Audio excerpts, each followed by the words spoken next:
Welcome to the Network Plus Prepcast, your dedicated audio companion for mastering every objective on the CompTIA Network Plus certification exam. This series is produced by baremetalcyber.com. IPv6 introduces a new and expanded system of address types that improves how traffic is delivered across modern networks. In contrast to IPv4, which relied heavily on unicast, broadcast, and multicast, IPv6 refines these categories and adds more structure. This structure helps networks deliver data more efficiently and makes it easier to scale up as networks grow. Every address type in IPv6 plays a unique role. To really understand how IPv6 works, you'll need to become comfortable with the purpose of each address type and how it affects communication between devices. If you're preparing for the Network Plus exam, you can expect to see questions that ask about IPv6 address types. These questions might show diagrams or give descriptions and ask you to choose the correct address type.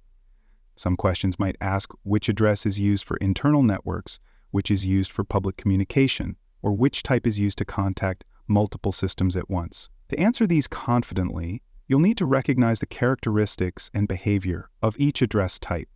Things like the way they start, where they're used, and what they're meant to do. Let's begin with global unicast addresses. These are the IPv6 equivalent of public addresses in IPv4. They are unique across the entire internet and are used when devices need to communicate beyond their local network. These are the addresses that allow servers, websites, or cloud platforms to receive traffic from anywhere. If you're accessing a website or streaming a video, chances are you're interacting with a global unicast address. On the exam, you'll recognize these by their prefix, which usually starts with the number 2. Next are link local addresses. These are only used on the local network segment. In other words, they allow two devices connected to the same switch or router to talk to each other, but they can't be routed outside that local environment. These addresses are generated automatically when a device connects to a network and are critical for functions like router discovery and neighbor detection. A link local address will always start with the letters FE followed by 80. If you see that on the exam, it's a clear sign that it's a link local address. Another category is the unique local address, which serves as the IPv6 version of a private IP address in IPv4. These are used inside a single organization and are not supposed to leave the network. They are helpful for systems that should not be accessible from the outside, such as internal servers, printers, or directory services. These addresses usually begin with the letters FD. That's your cue that you're dealing with a local-only address space. Now let's talk about multicast addresses. Multicast allows data to be sent to multiple devices at once without flooding the entire network. It's a smarter replacement for the broadcast feature used in IPv4. In multicast, only devices that are part of a specific group receive the data.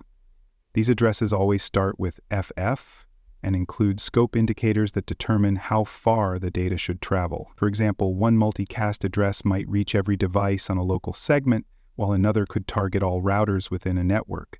Knowing the scope is important, especially on the exam.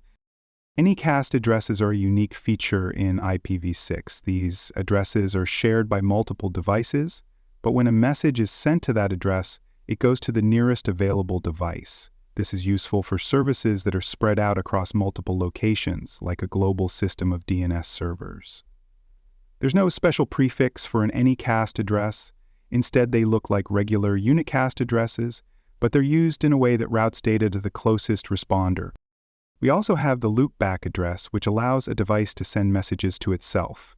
It's used for testing and troubleshooting. In IPv4, the loopback was 127.0.0.1. In IPv6, the loopback is written as : followed by the number 1. This address is only valid on the local machine and never leaves the device. There's also the unspecified address, which is used when a device does not yet have a valid IPv6 address. It's written simply as : with nothing else. You'll see this during the early stages of network configuration, like when a device is asking for an address using router advertisements or when it's trying to discover nearby systems. In addition to active address types, IPv6 defines certain ranges for documentation and educational use. These addresses are used in textbooks, training materials, and exam questions, and they are reserved to avoid conflicts with real-world addresses. On the exam, if you see an address that seems like it's just for example purposes, you're likely looking at one from this reserved block. Each of these address types is identified by a unique pattern or prefix. Routers and network devices look at the beginning of the address to determine how to handle it. This allows routing decisions to be made quickly and accurately. For example, if the address starts with FE80, the router knows not to forward that data beyond the local link. If it starts with 2, the router knows it can route that data across the internet. IPv6 addresses are not limited to a single role. A single device can have multiple IPv6 addresses on the same interface. It might have a link local address, a global unicast address, and one or more temporary addresses used for privacy. This kind of layering provides flexibility and supports a wide range of networking situations, from mobile devices to large cloud environments. For more cybersecurity content and books, please check out cybersecurity.me. Also, there are other podcasts on cybersecurity and more at baremetalcyber.com. Stateless address auto-configuration, often called SLAAC, is one of the primary ways IPv6 devices assign themselves an address. It allows a device to create its own address automatically without needing a dedicated server. This process begins when the device generates a link local address, then listens for router advertisements. These advertisements contain the network prefix, which the device combines with a unique identifier to create its full global unicast address. This method works well in environments that need minimal manual configuration and supports easy scalability. With SLAAC in place, many networks still benefit from using Dynamic Host Configuration Protocol for IPv6, which is known as DHCP version 6. This version of DHCP can work alongside SLAAC or on its own.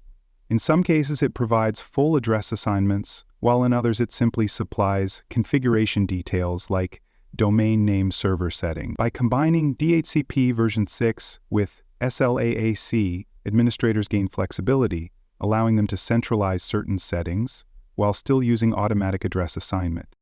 Another important feature in IPv6 is the use of temporary addresses.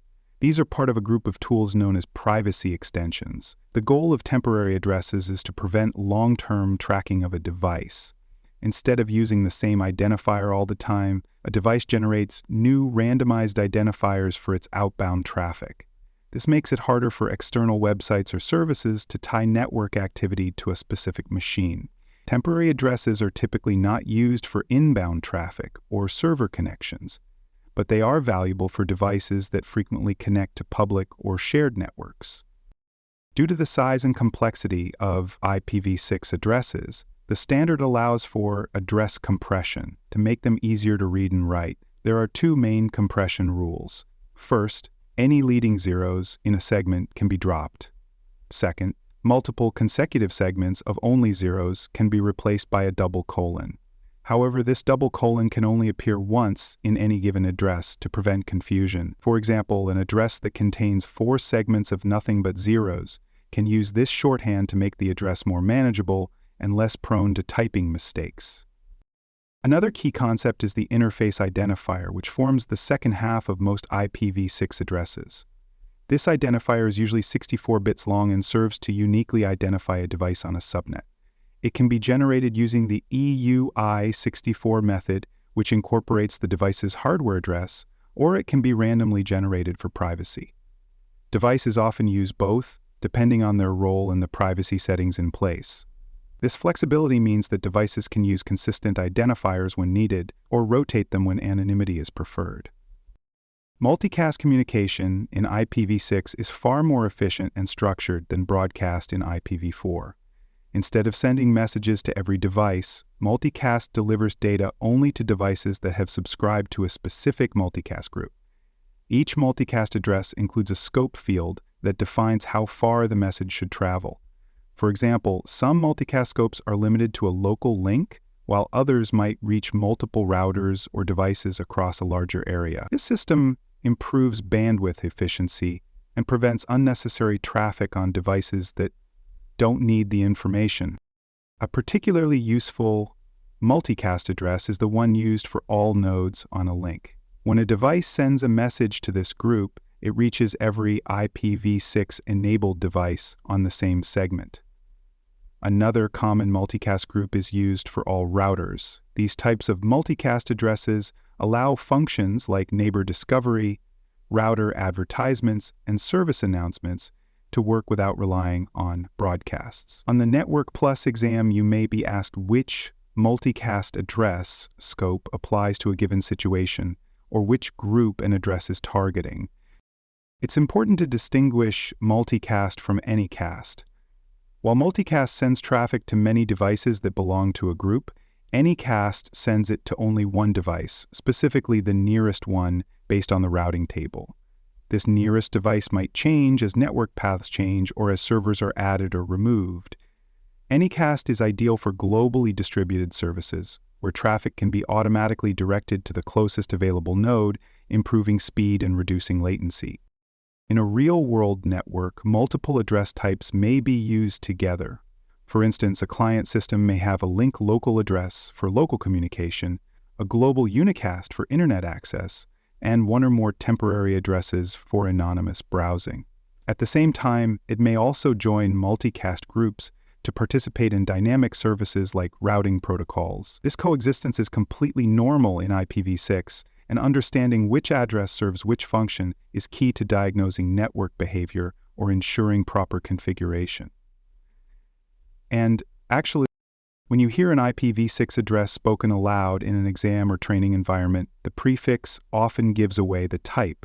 If the address starts with FE80, it is a link local address. If it begins with the number 2, it is global unicast. A prefix of FD means you're working with a unique local address, which is meant for internal use only. If the address starts with FF, is a multicast address, and if it's just double colon followed by 1, you're looking at the loopback address. There are also some important reserved addresses in IPv6. The all NOAA address, which is just double colon, represents an unspecified address. This is used when a device doesn't yet know what address it will use. Another reserved range is used for training and documentation. If you see an address that starts with 2001:DB8, that's a textbook example and not used in live network. These addresses help instructors and exam creators craft examples without using real-world values. IPv6 also supports what is known as dual stack operation, which allows a device to have both IPv4 and IPv6 addresses at the same time. This is useful during the transition from IPv4 to IPv6. Some devices use IPv4 mapped IPv6 addresses, which allow communication between the two protocols. These addresses follow a special format that includes a prefix followed by the original IPv4 address. This kind of cross-protocol communication is usually handled by translators or gateways within the network. One last point to cover is scope and lifetime. Every IPv6 address has a defined scope, such as local, site-wide, or global. It also has a lifetime, which tells how long it will be valid. Some addresses are permanent, while others expire after a short time. This is especially true for temporary addresses used for privacy. Administrators and network software need to keep track of which addresses are still valid, when they should be refreshed, and how they should be used in routing tables or firewall rules. To succeed on the Network Plus exam, make sure you're familiar with all the main IPv6 address types and their behavior. Focus on the prefixes, usage context, and how each address supports specific networking functions. Expect questions that ask you to match an address with its scope, determine whether it is public or private, or decide which type is best suited for a given task. The better you understand the address types, the easier it will be to reason through both the exam and real-world scenarios. IPv6 might seem complex at first, but its structure actually brings a lot of clarity and predictability to modern networking. Once you're able to identify global unicast, link local, unique local, multicast, anycast, and loopback addresses by their behavior and prefix, these address types are not just labels, they are active tools that shape how devices communicate, how networks are designed, and how services are delivered at scale. Thank you for listening to this episode of the Network Plus Prepcast, your trusted audio guide to the CompTIA Network Plus certification. This episode was produced by baremetalcyber.com. For more cybersecurity podcasts, books, and resources, visit baremetalcyber.com. Thanks for joining us for this episode of the Bare Metal Cybersecurity Plus podcast. For more episodes, tools, and study support, visit us at baremetalcyber.com. And before you take the test, make sure to check out the practice questions in the book Achieve CompTIA Security Plus SY0-701 Exam Success by Dr. Jason Edwards. They cover every domain and are a powerful way to lock in your knowledge.